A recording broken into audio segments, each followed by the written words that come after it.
मेरा नाम अवनीश है। मेरी शादी एक 55 साल की उम्रदार औरत से करवा दी गई। इस शादी से मैं बिल्कुल भी खुश नहीं था, लेकिन मैंने सोचा कि आगे आने वाले हालात कुछ बेहतर हो जाएंगे। मगर मेरी बूढ़ी पत्नी ने मेरे साथ एक दिन कुछ ऐसा किया जिसके बारे में सुनकर आप लोगों के भी रोंगटे खड़े हो जाएंगे। क्या कोई पत्नी अपने पति के साथ ऐसा भी कर सकती है?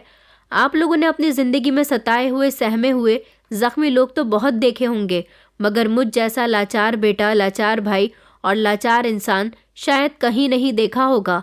मेरी ये कहानी सुनकर आप लोगों को लगेगा कि मैं अपनी बेबसी की कहानी में बहुत सारी मिलावट कर चुका हूँ, मगर मैं अपनी बेबसी की कहानी आप लोगों से शब्दों में बयान नहीं कर सकता। आपको कहानी सुनाते हुए भी मेरी आंखों से लगातार आंसू निकल रहे हैं, दिल भर भर कर आ रहा है। बचपन से लेकर अब तक मैंने बहुत सारी मुश्किलों का सामना किया, तब जाकर मेरा बचपन ख़त्म हुआ और मैंने जवानी की तरफ कदम बढ़ाया। जब मेरी उम्र 9 साल थी, तब मेरे पिता मुझे इस दुनिया से छोड़कर चले गए। मेरी माँ ने हम सब बहन भाई को बड़ी मुश्किल से पाल पोस कर बड़ा किया। मेरी उस समय 7 महीने की एक छोटी बहन भी मौजूद थी।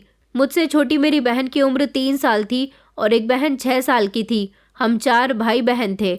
चारों ने ही अपने पिता के बिना जिंदगी गुजारी थी। माँ जो लोगों के घरों में काम करने के लिए जाने लगी थी, लोग अब उन पर गंदी नज़र रखने लगे थे। जिसका जो दिल करता है वो मेरी माँ को ताना सुना दिया करता था, मगर एक अकेली औरत किस तरह अपने बच्चों की परवरिश कर सकती है, ये तो वो ही जानती है। मेरी माँ बहुत अच्छी थी। उन्होंने अपने बच्चों की परवरिश करने के लिए कभी हार नहीं मानी। हमारा पेट भरने के लिए उन्होंने लोगों के घरों में काम छोड़कर फैक्ट्री में नौकरी तलाश करनी शुरू कर ली। हमारी माँ बहुत खूबसूरत थी, यहाँ तक कि मेरे पापा भी देखने में बहुत स्मार्ट थे। यही वजह थी कि हम सब भाई बहन भी अपने माता पिता पर गए थे। गोरी रंगत और खूबसूरत चेहरे वाले। सबसे ज़्यादा खूबसूरत मैं था। मेरी बहनें भी बहुत सुंदर थीं। भले ही हमारे पास दौलत नहीं थी, मगर ऊपर वाले ने हमें खूबसूरती कूट कूट कर दी थी। मुझसे छोटी मेरी बहन का नाम कोमल था और उससे छोटी वाली बहन का नाम खुशी और सबसे छोटी वाली बहन का नाम रश्मि था, जो हम सबकी बेहद लाडली थी, जिसने होश संभलने के बाद अपने पिता को देखा ही नहीं था। लेकिन मैं अपनी तीनों बहनों का लाडला बन गया था। छोटी उम्र में ही घर के बिगड़ते हुए हालात देखकर मैंने अपने दिल में ठान लिया था कि एक न एक दिन मैं अपने घर के हालात बेहतर ज़रूर करूँगा। मैं इतना कामयाब बन जाऊँगा कि अपनी माँ की ज़िंदगी में आसानियाँ पैदा कर दूँगा। अपनी बहनों को अच्छी ज़िंदगी देने की पूरी पूरी कोशिश करूँगा। मगर किस्मत में क्या लिखा है कौन जानता है। मेरे साथ आने वाले समय में क्या होने वाला था, ये तो मैं खुद भी नहीं जानता था। धीरे धीरे वक्त गुजरता गया। मेरी माँ एक फैक्ट्री में नौकरी करके हम सब भाई बहनों को पाल रही थी। उसे अपनी परवाह भी नहीं थी। दुनिया वाले मेरी माँ का बहुत फ़ायदा उठाया करते थे। मुझे अच्छी तरह से याद है, जब एक दिन मेरी माँ सेठ जी के बंगले पर नौकरानी का काम करने के लिए गई थी, तब मैं भी उसके साथ जाता था। माँ को अगर किसी काम की ज़रूरत होती तो मैं उनकी मदद कर दिया करता था। उस समय मेरी छोटी बहन भी बहुत छोटी थी। माँ अगर काम में लगी हुई होती तो मैं रश्मि को भी संभाल लेता था। एक दिन मैंने देखा कि सेठ जी ने मेरी माँ को दबोच लिया और वो उनके साथ बदतमीजी करने लगे। उस दिन उनके परिवार का कोई भी मेंबर घर में मौजूद नहीं था और मेरी माँ को अकेला घर में काम करते हुए देखकर उनकी उन पर नीयत खराब हो गई। उन्होंने मेरी माँ की इज्जत के साथ खेलना चाहा, मगर मैं बच्चा ज़रूर था। अपनी माँ को चीखते चिल्लाते हुए देखकर घबरा गया और सोचने लगा कि ज़रूर मेरी माँ किसी बड़ी मुसीबत में फंसी हुई है। मैंने जल्दी से अपनी बहन को ज़मीन पर ही लिटा दिया और ख़ुद उधर की तरफ भागा जिधर सेठ जी मेरी माँ को तंग कर रहे थे। मुझे समझ नहीं आया कि मैं क्या करूं। सेठ जी को नहीं पता था कि मैं उनके पीछे खड़ा हुआ हूं। उन्होंने घर का मेन दरवाज़ा तो अच्छी तरह से बंद कर दिया था, मगर घर में मैं भी मौजूद था।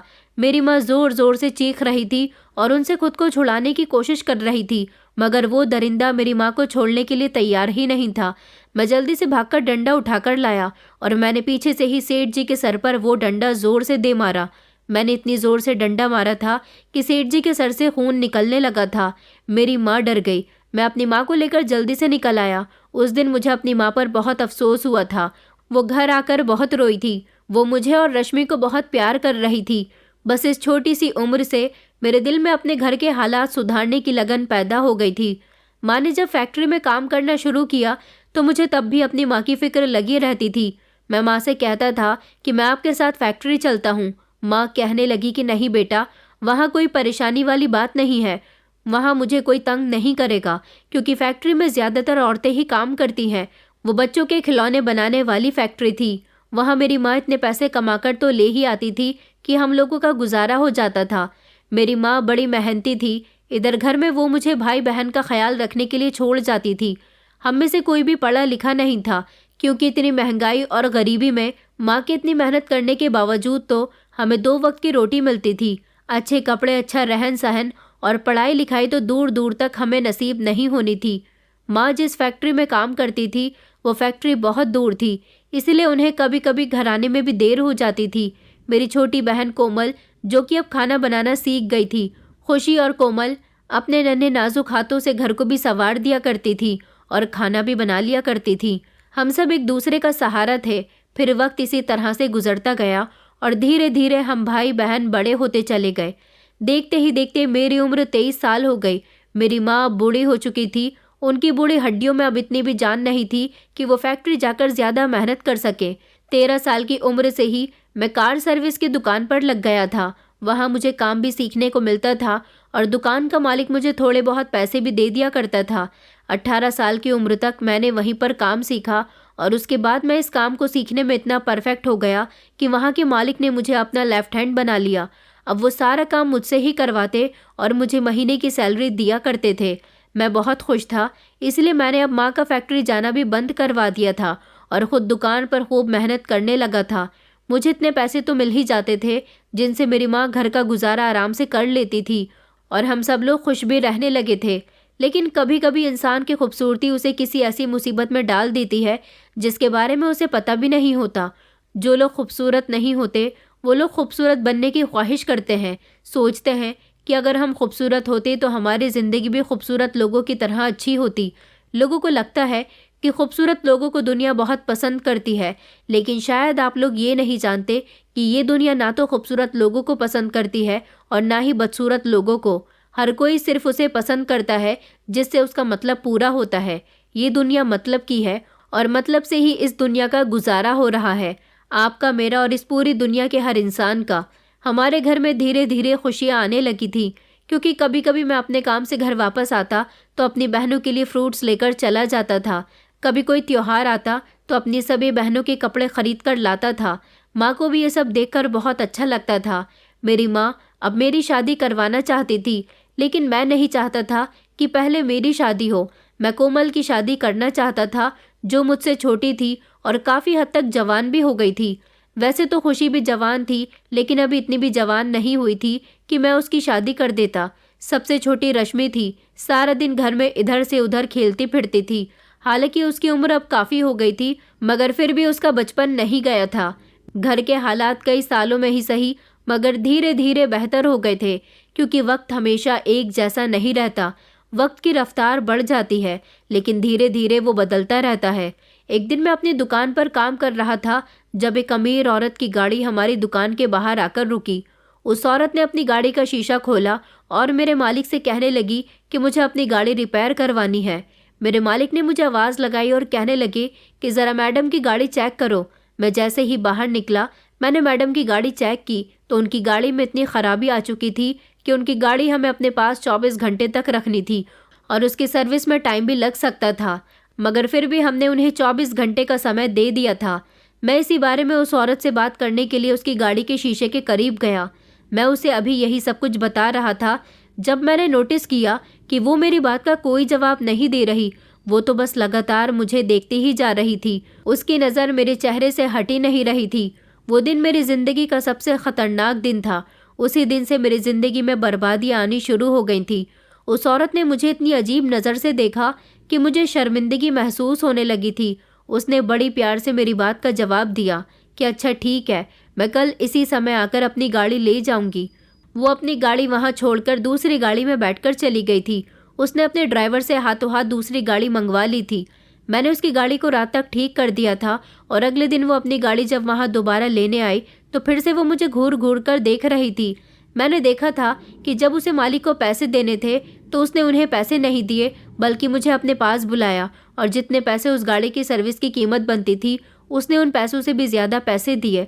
मैंने कहा मैडम आप थोड़े पैसे ज़्यादा दे रही हो। वो कहने लगी कि नहीं, ये तुम्हारी मेहनत है, तुमने मेरी गाड़ी की बहुत अच्छी सर्विस की है। ज़्यादातर हर कस्टमर मेरे मालिक को ही पैसे दिया करते थे, मगर वही एक औरत थी जो बड़ी खुशी खुशी मेरे हाथ में पैसे रखकर चली गई थी, और पैसे भी ज़्यादा थे। मुझे जितना प्रॉफिट हुआ वो प्रॉफिट मैंने अपने पास रख लिया और बाकी जितने भी पैसे थे वो मालिक को दे दिए थे। अगले दिन वो औरत फिर से हमारी दुकान पर आई, मगर अगले दिन मैं काम पर नहीं गया था। वैसे तो हमारी दुकान हफ्ते के हर दिन ही खुलती थी। मैं दिन रात मेहनत करता था, लेकिन मुझे आराम करने का समय नहीं मिलता था, इसलिए मैंने हफ्ते का एक दिन अपने आराम के लिए रखा हुआ था। मालिक को भी इस बात से कोई एतराज़ नहीं था। ये बात वो अच्छे से जानते थे कि मैं कितनी मेहनत और लगन से काम करता हूँ। उस दिन वो औरत दुकान पर आने के बाद मालिक से मेरे बारे में पूछने लगी। मालिक ने उसे बताया कि मैं छुट्टी पर हूँ और अक्सर मैं मंगलवार के दिन छुट्टी पर होता था। ये बात जब उसे पता चल गई तो वो थोड़ी घबराई हुई लगने लगी।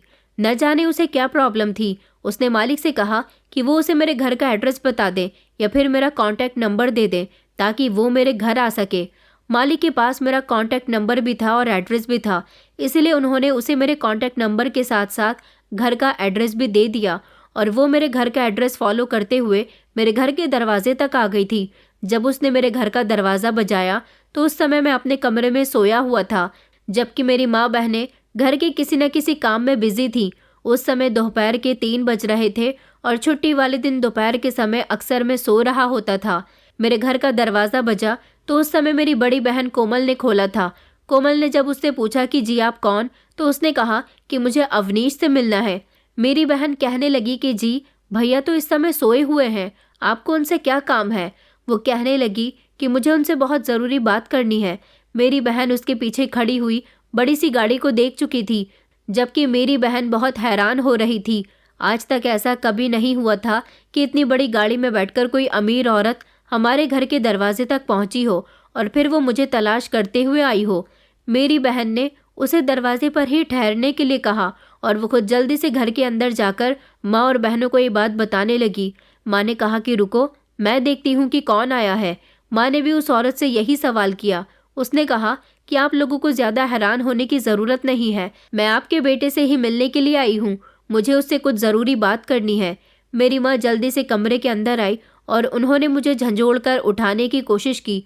उन्होंने कहा कि कोई रूपाली नाम की औरत तुमसे मिलने के लिए आई है।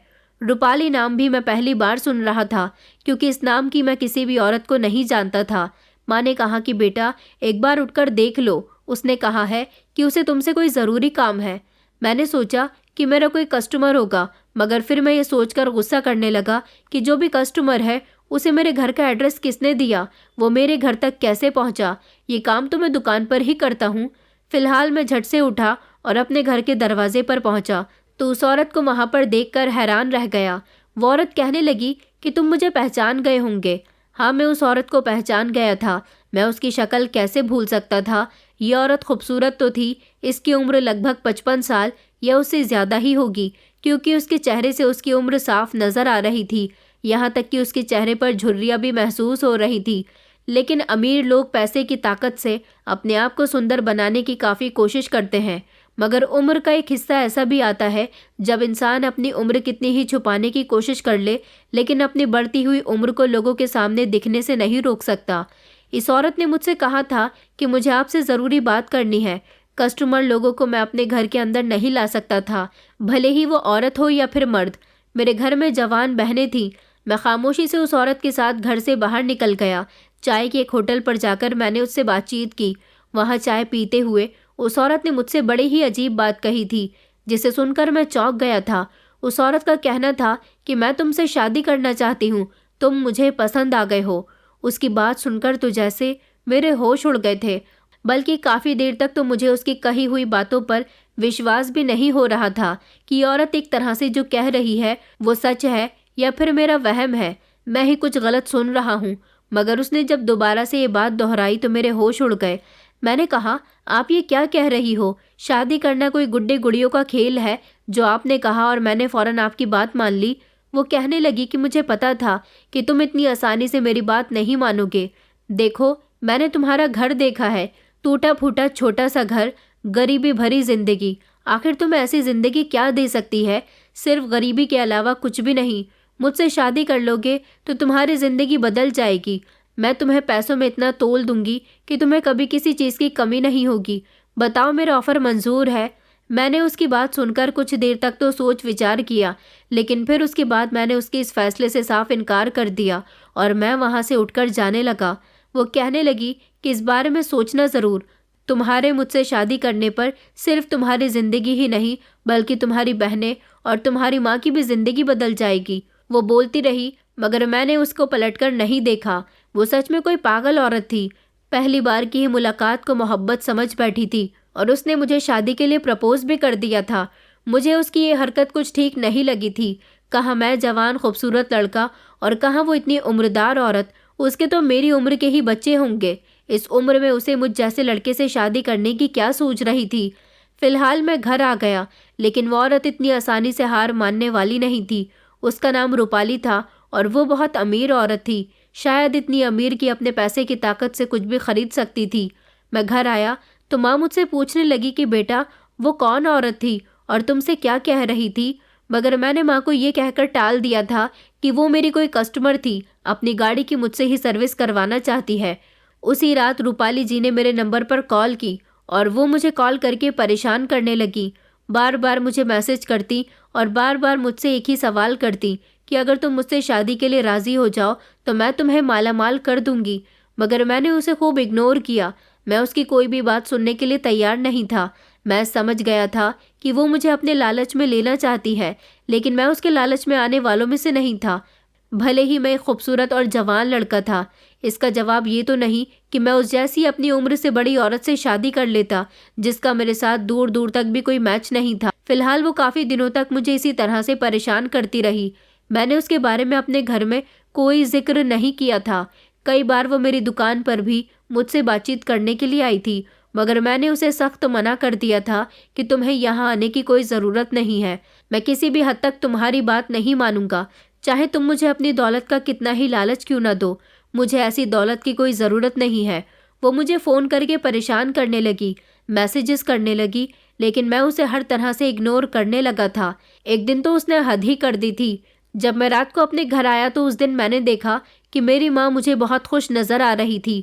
माँ कहने लगी कि बेटा, मुझे तुमसे एक ज़रूरी बात करनी है।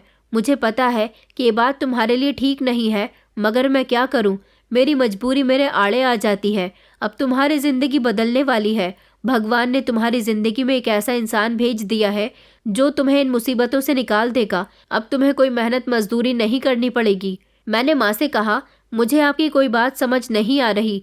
घुमा फिराकर बात करने के बजाय आपको सीधे सीधे बात करना चाहिए।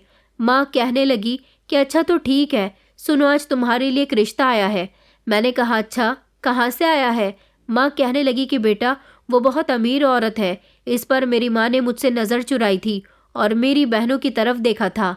खुशी ने तो जैसे माँ को इशारा दिया कि आपको भैया से ये बात नहीं करनी चाहिए, लेकिन माँ अपनी बात किए बिना न रह सकी। उन्होंने कहा कि एक दिन जो औरत हमारे घर तुमसे मिलने के लिए आई थी, वो तुमसे शादी करना चाहती है। माँ की बात सुनकर मुझे कोई झटका नहीं लगा था, बल्कि ये बात तो मैं पहले ही जानता था। हाँ, अब की बार ये क्लियर हो गया था कि वो मेरे घर आकर मेरी माँ से भी ये बात कर चुकी थी। मुझे उसकी ये हरकत बिल्कुल भी पसंद नहीं आई थी, लेकिन माँ ने मुझे जब ये बताया कि मैं उसको तुम्हारे लिए हाँ कर चुकी हूँ, ये सुनकर तो जैसे मेरे पैरों तले से ज़मीन निकल गई थी। मेरी अपनी माँ अपने सगे बेटे के साथ ये सब कैसे कर सकती थी? एक बार उन्हें मुझसे इस बारे में पूछ तो लेना चाहिए था। मैंने माँ से कहा, आपने ये क्या कर दिया माँ? तो माँ कहने लगी कि हाँ बेटा, मैं सच कह रही हूँ। मैंने कहा, माँ, आपको ऐसा नहीं करना चाहिए था।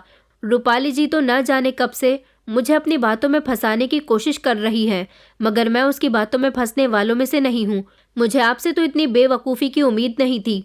मेरी माँ कहने लगी कि मैं जानती हूँ कि बेटा, तुम हरगिज़ भी इस रिश्ते के लिए तैयार नहीं होगे, मगर ऐसा करने में मेरा एक बहुत बड़ा मकसद छुपा हुआ है। मैंने कहा, कैसा मकसद? माँ कहने लगी कि देखो बेटा, बचपन से लेकर अब तक तुमने मेहनत ही मेहनत की है। हम लोगों ने सारी ज़िंदगी गरीबी में गुजार दी और मुझे नहीं लगता कि आगे भी हमारे घर के हालात इस 2 वक्त की रोटी से आगे बढ़ेंगे। आजकल पेट भरने के लिए और अपनी ख्वाहिशें पूरी करने के लिए 2 वक्त की रोटी ही काफ़ी नहीं होती। अच्छी ज़िंदगी उसे ही कहते हैं जहाँ रहने के लिए बड़ा घर हो, खाने के लिए अच्छी वैरायटी का खाना हो, सोने के लिए अच्छा और नर्म बिस्तर हो। पहनने के लिए अच्छे कपड़े हों, यही अच्छी ज़िंदगी होती है। और हम इस छोटे से टूटे फूटे घर में रहकर आखिर कब तक ऐसी ज़िंदगी गुजारते रहेंगे? ऊपर वाले ने तुम्हें बहुत अच्छा मौका दिया है, तुम इस औरत से शादी कर लो। मैं ये तो नहीं जानती कि ये औरत तुमसे क्यों शादी करना चाहती है, इसकी पहले शादी हुई भी है या नहीं, मगर इसने मुझे ये बताया था कि उसने तुम्हें पहली नज़र में देखते ही पसंद कर लिया था और अब वो तुमसे इसीलिए शादी करना चाहती है क्योंकि उसकी जो शादी की उम्र थी उस उम्र में उसकी शादी ना हो सकी। अब जब उसे तुमसे मोहब्बत हो गई है तो वो तुम्हें अपना जीवन साथी बनाना चाहती है। उसकी तुमसे शादी हो जाएगी तो हमारी ज़िंदगी भी संवर जाएगी।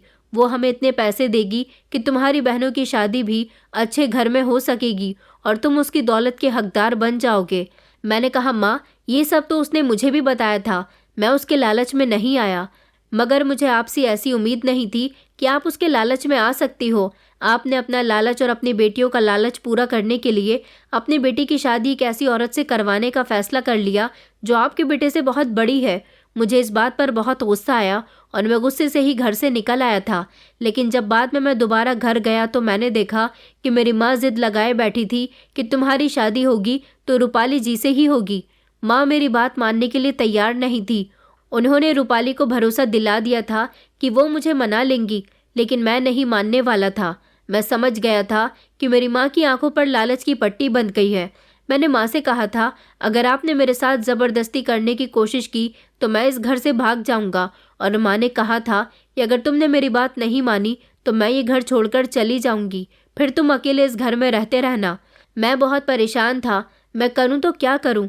एक दिन मैंने रूपाली जी को कॉल करके इतनी बातें सुनाई कि वो भी शर्मिंदा हो गई थी। मैंने कहा, आपको जब मैंने घास नहीं डाली तो आपने मेरी माँ को अपने बहकावे में ले लिया। चाहे जो हो जाए, मैं आपसे शादी नहीं करूँगा। इसी टेंशन में मेरी तबीयत ख़राब हो गई थी क्योंकि मैंने हॉल में अपनी माँ को भी देख लिया था जो ज़िद पकड़कर बैठ गई थी। आखिर मेरी माँ को क्या हो गया था जो अपने बेटे की बात सुनने के लिए तैयार नहीं थी। बस उन्हें यही लगता था कि रूपाली जी से शादी करने पर हमारी गरीबी ख़त्म हो जाएगी, मेरी बहनों की शादियाँ भी अमीर घर में हो जाएंगी, मगर वो इतनी मतलबी कैसे हो सकती हैं। मैं इतना परेशान रहने लगा था कि अब घर में ना तो मैं खाना खाता था और ना ही किसी से कोई बात करता था। मेरी माँ जो कुछ भी कर रही थी ये सब बहुत गलत था। ये मेरी बहनों को भी दिखाई दे रहा था। मेरी माँ ने तो रूपाली जी के साथ मेरी शादी की डेट भी फिक्स कर दी थी। मैं कई बार रूपाली जी को इनकार कर चुका था, मगर मेरी माँ का कहना था कि वो मुझे जैसे तैसे मना ही लेंगी। उन्होंने रूपाली जी को भरोसा दिला दिया था। रूपाली जी का कहना था कि वो मुझसे बहुत मोहब्बत करने लगी हैं। पहली नज़र में मुझे देखते ही उनको मुझसे मोहब्बत हो गई। धीरे धीरे मेरी शादी के दिन करीब आ रहे थे और उधर मेरी माँ को मेरी नाराज़गी से कोई फ़र्क नहीं पड़ता था। मैं नहीं चाहता था कि मैं अपनी और माँ बहनों को छोड़कर चला जाऊं, लेकिन माँ मानने के लिए तैयार ही नहीं थी। मेरी बहनें भी माँ से मेरे लिए लड़ने लगी थी। उन्हें भी सही और गलत में फ़र्क दिखाई दे रहा था। वो माँ से हमेशा यही शिकायत करने लगी थी कि आपने हमारे भाई को तोड़कर रख दिया, वो बेचारे कितने दिनों से भूखे हैं, मगर आपको कोई फ़र्क नहीं पड़ता। तो माँ कहने लगी कि जब उसकी रूपाली जी से शादी हो जाएगी और वह अच्छी ज़िंदगी गुजारने लगेगा तब वो खुद समझ जाएगा कि उसकी माँ ने उसके लिए कितना बेहतर फ़ैसला किया। मेरी शादी में 1 हफ़्ता रह गया था और अब मैं ये सब बर्दाश्त नहीं कर सकता था। मैं देख रहा था कि माँ धीरे धीरे शादी की तैयारियों में लग गई थी। वो अकेले ही बाज़ार जाकर खूब शॉपिंग कर रही थी, लेकिन उनके पास पैसे कहाँ से आए थे ये भी मैं नहीं जानता था, क्योंकि मैंने तो उन्हें इस महीने पैसे भी नहीं दिए थे। माँ ने ठान लिया था कि वो रूपाली जी को मेरी पत्नी बनाकर ही रहेंगी, मगर मैं भी मानने वालों में से नहीं था। इसलिए मैंने अपना सामान पैक करना शुरू किया और मैं घर से निकलने लगा। मैंने माँ से कह दिया था कि आपको जो करना है करिए, लेकिन मैं इस घर को छोड़कर जा रहा हूँ। मेरी बहनें भी मेरे साथ चलने के लिए तैयार हो गई थी। उन्होंने कहा कि हम इस घर में नहीं रहेंगे जहाँ हमारा भाई नहीं रहेगा। इस बार माँ का दिल पिघल गया था, वो डर गई थी। उन्हें लगता था कि मैं घर छोड़ने के लिए कभी तैयार नहीं हो सकता, लेकिन मेरी ज़िंदगी का इतना बड़ा फैसला वो मेरी मर्ज़ी के बिना कर चुकी थी। इस बार तो मेरा उनसे नाराज़ होना बनता था। मैं ही नहीं बल्कि मेरी बहनें भी माँ से मना कर चुकी थी कि भैया के साथ ऐसा जुल्म मत करो। माँ ने मुझे घर से जाते हुए रोक लिया। वो रोने लगी। माँ कहने लगी कि बेटा, मैं तुम लोगों की भलाई के लिए ही ऐसा कर रही थी। अगर तुम मुझसे शादी कर लेते तो हम सब की ज़िंदगी में आसानियाँ पैदा हो जाती। मैंने कहा, माँ, आपको क्यों नहीं दिखता? उस औरत के साथ शादी करके आपका बेटा कभी खुश नहीं रहेगा। अपनी शादी के लिए हर इंसान एक्साइटेड होता है, मगर मैं इस शादी से बिल्कुल भी खुश नहीं हूँ, क्योंकि मेरी माँ मेरी शादी किसी लड़की से नहीं बल्कि एक औरत से करवा रही है। आपको शर्म आनी चाहिए, वो आपकी उम्र की है। दुनिया ज़माना क्या कहेगा कि दौलत के लालच में आकर आपने अपने बेटे की शादी ऐसी औरत से करवा दी जिसका आपके बेटे से दूर दूर तक भी मैच नहीं है। मेरी माँ खामोशी से खड़ी हुई सारी बातें सुनती रही। उन्होंने कहा कि अच्छा ठीक है, तुम रुक जाओ, मैं खुद रूपाली जी से इस रिश्ते के लिए इनकार कर देती हूँ। लेकिन बेटा, तुम एक बार और सोच लेते, या फिर तुम खुद ही रूपाली जी से मना कर देते तो ज़्यादा बेहतर रहता। मैंने कहा माँ, मैं ऐसा कुछ भी नहीं करूँगा। मैं तो रूपाली जी को पहले भी कई बार मना कर चुका हूँ, मगर आपने दौलत के लालच में आकर अपने बेटे का सौदा कर दिया। अब सब कुछ आपके हाथ में है। जिस तरह से आपने सब कुछ बिगाड़ा है, इस तरह से आपको ही सब कुछ ठीक करना होगा। माँ ने अगले ही दिन रूपाली जी को फ़ोन करके कह दिया कि मुझे माफ़ कर देना, मेरा बेटा इस शादी के लिए नहीं मान रहा। मुझे लगता था कि मेरा बेटा मान जाएगा, मगर क्या करूं, ये उसका अपना फैसला है, उसका हक है, मैं इस बारे में कुछ नहीं कह सकती। ये कहकर माँ ने फ़ोन बंद कर दिया था, मगर हमें ये नहीं पता था कि रूपाली जी अब शांत नहीं बैठने वाली थी। अगले ही दिन वो हमारे घर आ गई और उसने हंगामा करना शुरू कर दिया। उसका कहना था कि तुम लोगों ने मेरे साथ धोखा किया। तुमने तो अपने बेटे की शादी मेरे साथ करवाने का फैसला कर लिया था, मगर अब तुम अपने फैसले से मुकर रही हो। उस दिन मैं घर पर मौजूद नहीं था। वो मेरे पीछे मेरी माँ से बहुत झगड़ रही थी, यहाँ तक कि उनका झगड़ा मेरी बहनों से भी हो गया था। ये बात मुझे पता नहीं थी, लेकिन शाम के समय जब मैं घर आया तो मैंने देखा कि मेरी माँ और बहनें अपना मुंह लटकाए एक तरफ को बैठी हुई थी। मैंने जब उनके लटके हुए चेहरे देखे तो उनसे सवाल किया कि क्या हुआ है, तुम लोगों ने ऐसी शक्लें क्यों बनाई हुई हैं।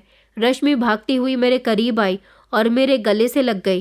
कहने लगी कि भैया, आज एक आंटी आई थी और वो बहुत ज़ोर ज़ोर से घर में झगड़ा कर रही थी। मैं समझ गया था। मैंने कहा, क्या रूपाली जी यहाँ आई थी? मेरी दोनों बहनें भी दौड़कर मेरे करीब आईं और कहने लगी कि हाँ भैया, वो यहाँ पर आई थी और हम लोगों को धमकी देकर गई हैं कि अगर आपकी शादी उनके साथ नहीं करवाई गई तो वो हम सबको बर्बाद कर देंगी। मैंने कहा कि उसके बाप का राज नहीं है जो वो ये सब कुछ कर लेगी। तुम्हें डरने की कोई ज़रूरत नहीं है, वो कुछ नहीं कर सकती। तभी खुशी मेरे करीब आई और कहने लगी कि भैया, अब वो काफ़ी कुछ कर सकती है। मैंने उसे चौंक कर देखा तो वो कहने लगी कि भैया, क्योंकि माँ ने उससे पैसे लिए थे। रूपाली जी ने माँ को रिश्ता करवाने के लिए 2 लाख रुपए एडवांस दिए थे और माँ ने वो पैसे आपकी शादी की शॉपिंग में ख़त्म कर दिए। उनका कहना है कि माँ उनसे पैसे ले चुकी है। अगर उन्होंने शादी से इनकार किया तो बहुत बुरा होगा, वो हमसे बदला लेगी। मैंने कहा, माँ, आपने ये क्या कर दिया? आपको उससे पैसे लेने की क्या ज़रूरत थी? माँ कहने लगी, तो फिर मैं क्या करती? मैं लालच में आ गई थी। मैंने तुमसे कहा ना कि मैंने ये सब कुछ हमारी गरीबी ख़त्म करने के लिए किया। तुम भी उससे शादी क्यों नहीं कर लेते? एक बार जब उसकी सारी जायदाद तुम्हारे नाम हो जाएगी तो तुम उसे डिवोर्स दे देना, छोड़ देना उसे। मर्द के लिए शादी करना कोई बड़ी बात नहीं होती। तुमने इतनी सी बात को इतना बड़ा बना दिया। मैं अब की बार अपनी माँ से बहुत नाराज़ हुआ था। मेरे पास उनसे कहने को बहुत कुछ शब्द थे, मगर वो मेरी माँ थी। मैं उनसे कुछ नहीं कह सका। मैं खामोश हो गया। मेरी माँ ने अपने और बहनों के लिए ढेर सारे कपड़े खरीद रखे थे। 2 लाख रुपए वो ख़त्म कर चुकी थी और मेरी इतनी हैसियत नहीं थी कि मैं उसे 2 लाख रुपए दे सकता। उसने मेरी माँ को ख़रीद लिया था। मेरी माँ ऐसा ही चाहती थी, इसलिए मैंने खामोशी से अपने दिल पर पत्थर रखकर उस औरत से शादी कर ली। उस औरत ने मेरी माँ की एक एक शर्त को पूरा कर दिया था। उनको रहने के लिए बड़ा सा घर दे दिया, बहुत सारे पैसे दिए और उनकी हर ख्वाहिश को पूरा कर दिया, मगर ऐसा उन्होंने अपने बेटे को बेचकर किया था। अब आप लोग सोचेंगे कि मैं इतनी आसानी से शादी के लिए तैयार कैसे हो गया, क्योंकि मेरी माँ ने मुझे कहा था कि बचपन से लेकर अब तक मैंने तुम्हारे लिए कितनी कुर्बानियाँ दी हैं, क्या तुम मेरे लिए एक मामूली सी कुर्बानी नहीं दे सकते? तो मैंने ये कुर्बानी अपनी माँ के लिए दे दी थी और अपनी बहनों को समझाया था कि माँ का साथ कभी मत छोड़ना, माँ से नाराज़ मत होना, जैसा वो कहें उसकी खुशी की खातिर करती रहना। आखिरी बार जब रूपाली जी हमारे घर गई थी तो उनका झगड़ा मेरी बहनों के साथ हुआ था। मेरी बहनों ने उनको बहुत बुरा भला कहा था। मेरी बहनें मेरी साइड ले रही थी, जबकि मेरी माँ मेरी बहनों को खामोश करवाने की कोशिश कर रही थी। तभी से रूपाली जी को मेरी बहन खुशी और कोमल बहुत बुरी लगने लगी थी। उसने भले ही मुझसे शादी करने के बाद मेरी माँ की शर्तों को पूरा कर दिया था, मगर उसे अभी भी मेरी बहनों से जलन थी। मेरी तीनों बहनें भले ही माँ के साथ रहती थी, मगर अब उनका बेटा उनसे दूर हो चुका था। रूपाली जी से शादी करने के बाद मुझे कोई खुशी महसूस नहीं हुई थी। रूपाली जी के पिता एक बहुत बड़े बिजनेसमैन हुआ करते थे। रूपाली जी अपने पिता की इकलौती बेटी थी। सारी जिंदगी उनके पिता अपनी बेटी के लिए अच्छे रिश्ते की तलाश करते रहे, मगर बेटी को कोई लड़का कभी पसंद ही नहीं आता था। एक दिन उनके पिता मर गए और सब कुछ उनकी बेटी के नाम हो गया। अपने पिता का बिजनेस भी वो अकेले ही संभाल रही थी, मगर जब उसने मुझे देखा तो वो मेरी दीवानी हो गई और उसने ठान लिया कि वो कुछ भी करके मुझे अपना बनाकर ही रहेगी। अपनी जिद और घमंड में रूपाली जी ने मेरे साथ बहुत गलत किया था। मैं उनके साथ शादीशुदा जिंदगी तो गुजार रहा था, लेकिन मैं बिल्कुल भी खुश नहीं था। अपनी माँ से मैं सारे संबंध खत्म कर चुका था। माँ मुझसे मिलने के लिए कई बार वहाँ आई थी, लेकिन मैं उनसे कोई बात नहीं करना चाहता था। कई बार उन्होंने मुझे मनाने की भी कोशिश की, मगर मैं कैसे मान सकता था, क्योंकि अब मैं उनका बेटा नहीं रहा था। वो तो मुझे एक अमीर औरत के हाथ बेच चुकी थी, तो फिर मैं उनसे उनके बेटे जैसा सुलूक कैसे कर सकता था। रूपाली जी एक ऐसी औरत थी जिसको अपनी दौलत का बहुत घमंड था। उसकी ज़िंदगी बचपन से लेकर अब तक इसी बुनियाद पर चल रही थी कि उसे जो चीज़ पसंद आ जाती वो उसे पाकर ही रहती थी। वो बहुत घमंडी थी। उसे लगता था कि पैसे से दुनिया की हर चीज़ खरीद ली जा सकती है, मगर वो ये नहीं जानती थी कि जो सुकून और मोहब्बत वो मुझसे चाहती थी, मैं वो उसे नहीं दे सका। वो भले ही मुझसे शादी कर चुकी थी, मगर उसने मुझे नहीं पाया था। मैं उसका अभी भी नहीं हो सका था। वो इतने गुस्से भरी औरत थी कि अगर उससे कोई कुछ कह देता तो वो उसे अपना बदला लेना नहीं भूलती थी। मेरी बहनों से उसकी लड़ाई हुई थी। मेरी बहनों ने उससे कहा था कि अगर तुमने हमारे भाई से शादी करने की कोशिश की तो हम तुम्हें कभी अपनी भाभी एक्सेप्ट नहीं करेंगे। जल्द ही हमारा भाई तुम्हें डिवोर्स दे देगा। तुम कभी उसे नहीं पा सकोगी। तुम बहुत बुरी औरत हो। जिस दिन से तुमने हमारे घर में कदम रखा है, हमारे भाई की ज़िंदगी को बर्बाद कर दिया। तुम अपनी ज़िंदगी में कभी खुश नहीं रह सकोगी। मेरी बहनें मुझसे बहुत प्यार करती थी। मुझे परेशान देखकर और मुझे परेशानी की तरफ जाते हुए देखकर उनके मुंह से कभी ऐसी औरत के लिए दुआ नहीं निकल सकती थी, बल्कि बद्दुआ ही निकलती थी। रूपाली को ये सब सुनकर बहुत गुस्सा आया और उसने मेरी बहनों से कह दिया था कि तुम लोगों से एक न एक दिन मैं अपनी इस बेइज्जती का बदला ज़रूर लूँगी। मैं उसके घर में भले ही रहता था, वो कहाँ जाती क्या करती मैं कुछ नहीं जानता था। मैं उसकी ज़िंदगी में किसी तरह का कोई इंटरफेयर नहीं करता था।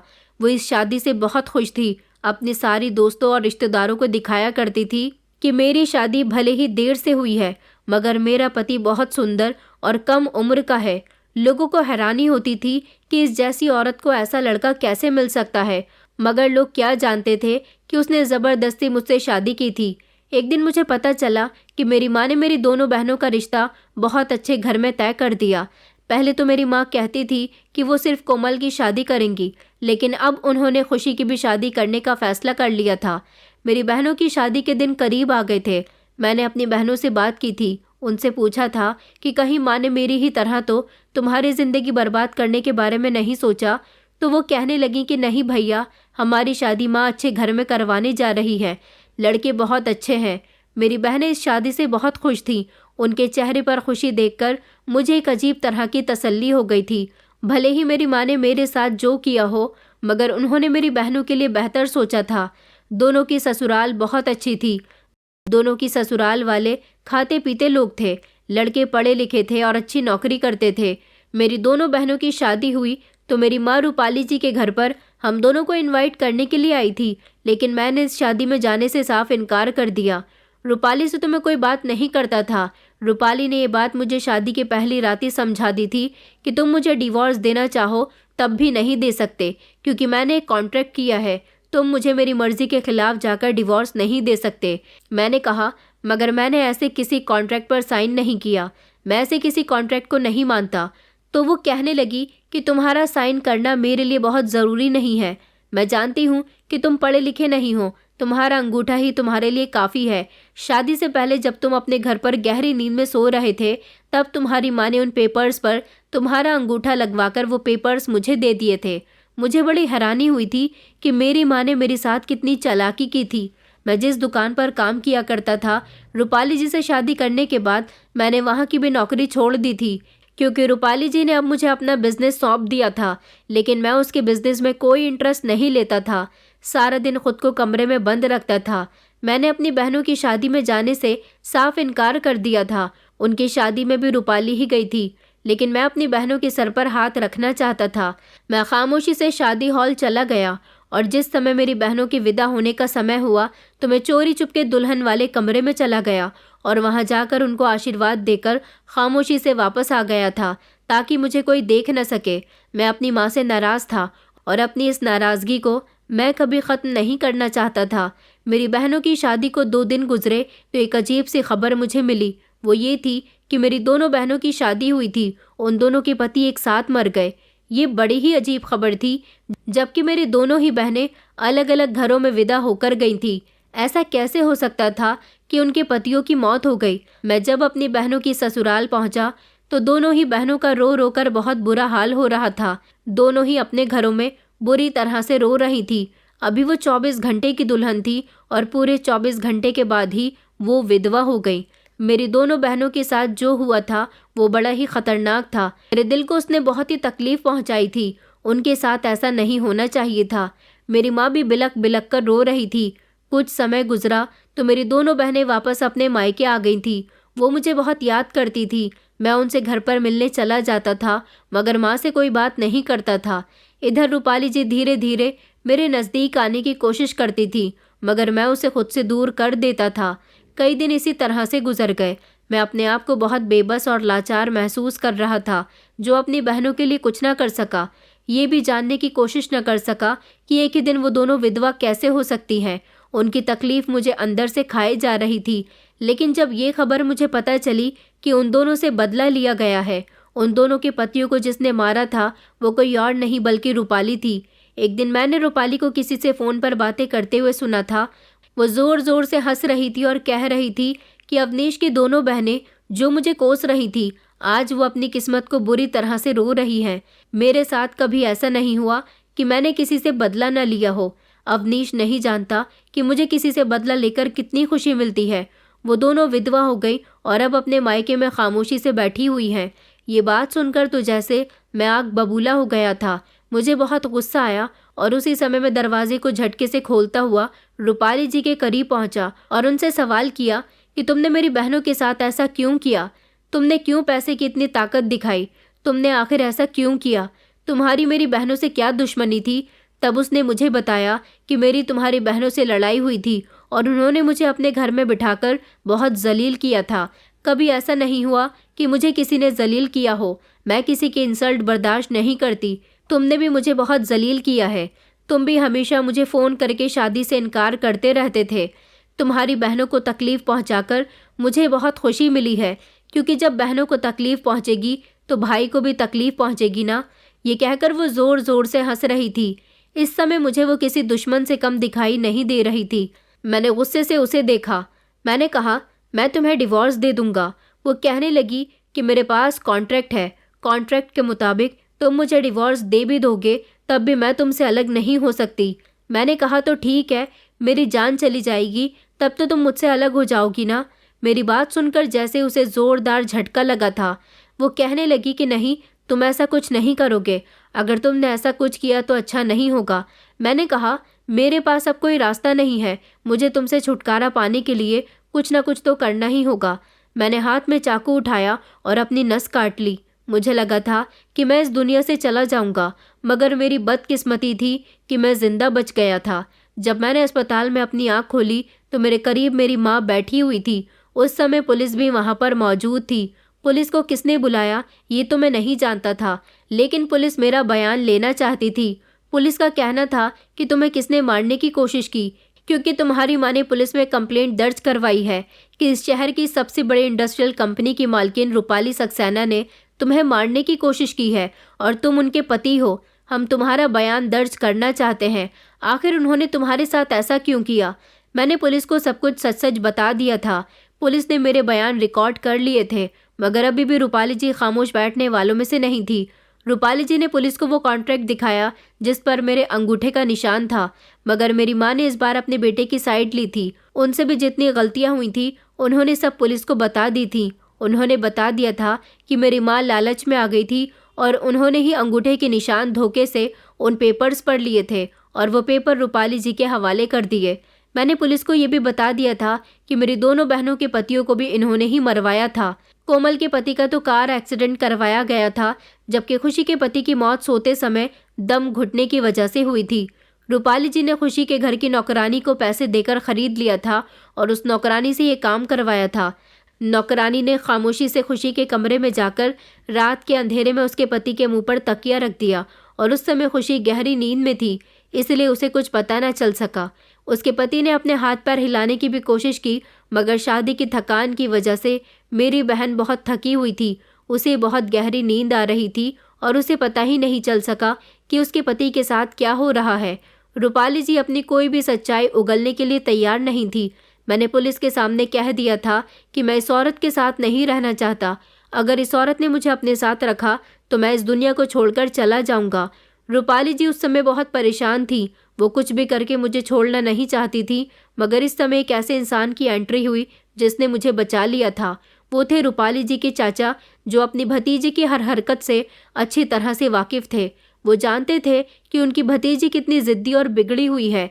वो बचपन में स्कूल के समय भी कुछ इसी तरह से कर चुकी थी, जब उसे एक लड़की पसंद आ गई थी। वो उससे दोस्ती करना चाहती थी और वो लड़की रूपाली जी से दोस्ती नहीं करना चाहती थी। रूपाली जी ने उस लड़की से दोस्ती करने के लिए कहा। जब वो लड़की उनसे दोस्ती करने के लिए नहीं मानी तो उन्होंने बाथरूम में ले जाकर उसे बंद कर दिया।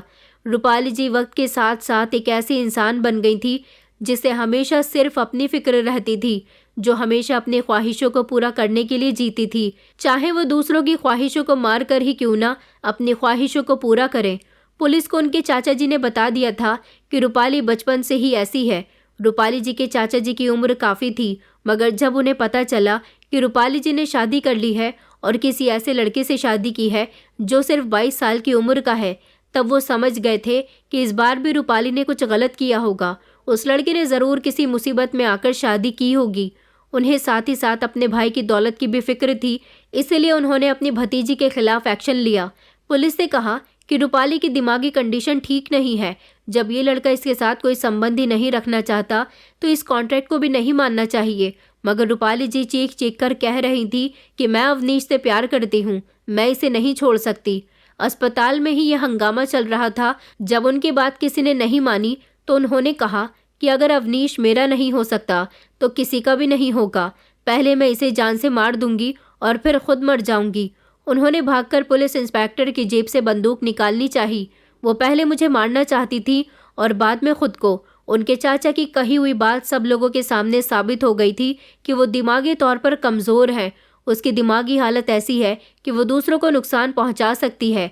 ये सब देखकर पुलिस ने उन्हें अरेस्ट कर लिया और फिर उन्हें पागल खाने में भर्ती कर दिया गया था। ये तो अच्छा हुआ कि पुलिस ने मौके पर ही उन्हें रोक लिया, वरना वो रिवॉल्वर निकालकर मुझे और ख़ुद को शूट कर सकती थी।